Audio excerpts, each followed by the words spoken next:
here's the way that everything broke down as far as I know. Late June, I hear that the 49ers and Brandon Aiyuk essentially have a deal agreed to in principle. They're trying to work out the finer details. The goal of having that deal done was around the 4th of July. Now, you fast forward, obviously, that deal doesn't get done, from what I understand. And I've put this stuff on Twitter with text messages kind of showing the path of all of this. I'm not saying you have to believe it all. I'm just letting you know what I've heard and then bringing everybody up to speed, and then we can figure it out together. Last Second Sports is brought to you by Underdog Fantasy. Link is in the description. Promo code LSS. First-time depositors using my link will receive a special pick plus up to $250 in bonus cash. Don't miss out. Click the link today. Thank you, Underdog, for being a sponsor. Now back to the video. So then the 49ers and Brandon Aiyuk sit down to hammer out the deal.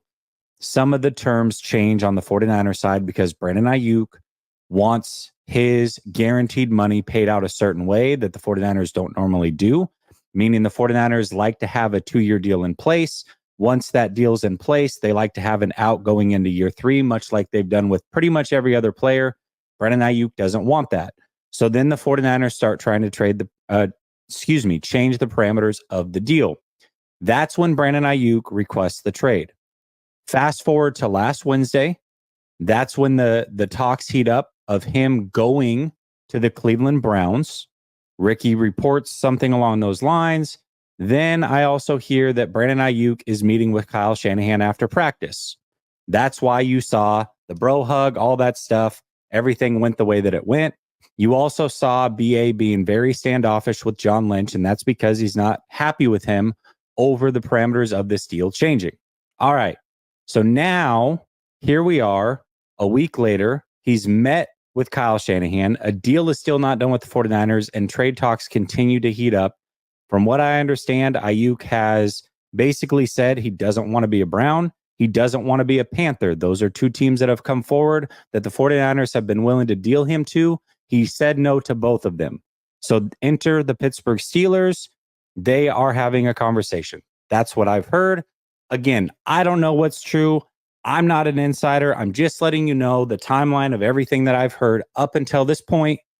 And here we are, which means the Pittsburgh Steelers do make a lot of sense if that is the case. Man, I don't know what to make of this whole thing. I'm not sure if a deal is going to get done or not. I've been pretty steadfast since the beginning that I believe he's going to be a 49er. I don't know what to make of all this. I really don't. Well, what really sucks about this, Jesse, is that if it is the Steelers, then the Niners really screwed themselves, because the Steelers have been talking about this like in April. Like they had already been dropping hints that, there was already buzz around this then, which means that if it does ultimately become Pittsburgh, I'm saying to myself, like, man, we absolutely, did you see that Bleacher Report? No, what is it? No trade in place for Aiyuk. 49ers and wide receivers still yet to find potential new home despite recent discussions. This just dropped just now. Here's what we do know. We're literally going through the news as we're doing the show. I know. But here's what we do know. And this is for everybody that says Aiyuk has no leverage. And I said this to you last week, which means he has all the leverage when it comes to where he wants to be traded. Because all he has to do is say, no, I'm not going to sign a deal with this team. And that team's going to be like, well, we're not going to give up all these assets if you're not going to be here long term. So this is where his leverage does come in. If they've decided to trade him or agreed to trade him, and he has agreed that he wants to get traded, now he owns all of the leverage when it comes to being traded. All of it. He chooses where he goes. This is where this gets interesting. So for everybody that's like, oh, he has no leverage.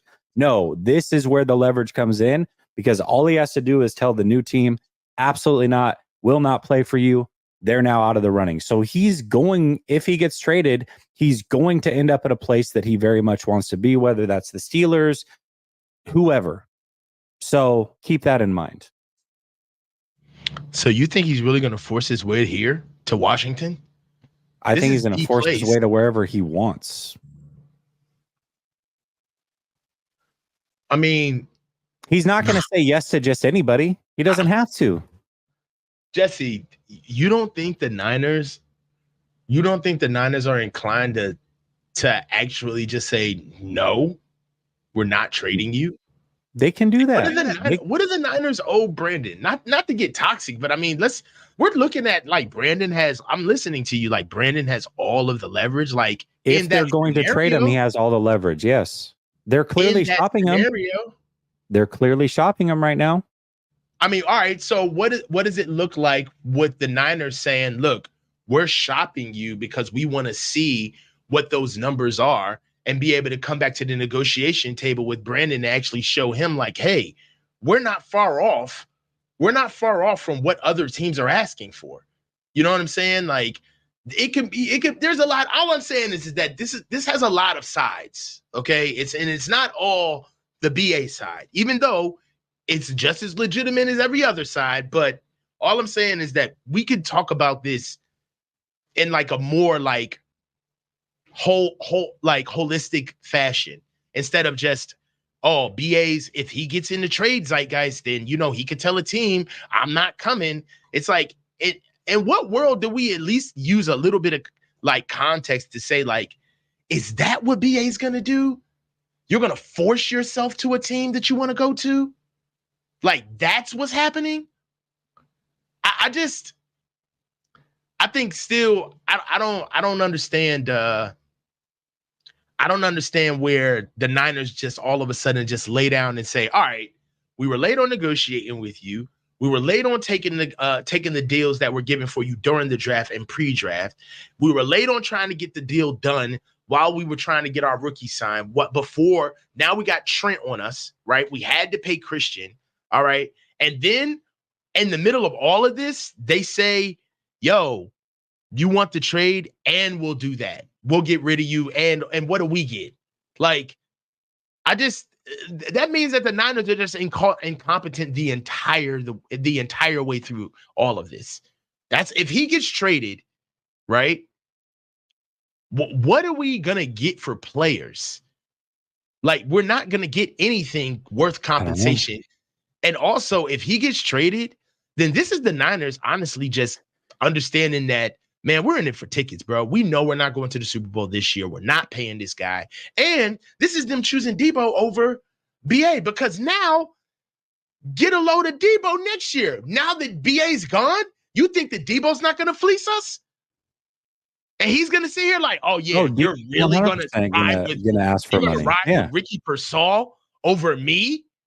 Like, come on now. This goes a lot deeper than you think. Pause. No. It doesn't. I've got all that written down. I literally have all that written down. There's a lot to this. There's a lot of layers we can peel back. But JM617 saying Jesse was confident Debo was leaving. No, all I said was that it seems like that's what it's trending towards. But I never was like, oh, he's for sure gone. That being said, this whole time I have thought that Aiyuk was staying.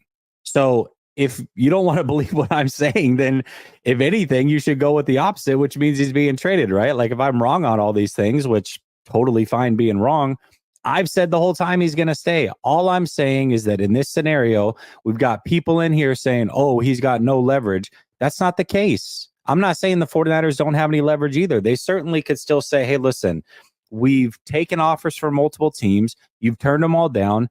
We're done trying to deal you. You're going to stay, and that's what it's going to be. We'll franchise tag you next year, and then we'll trade you.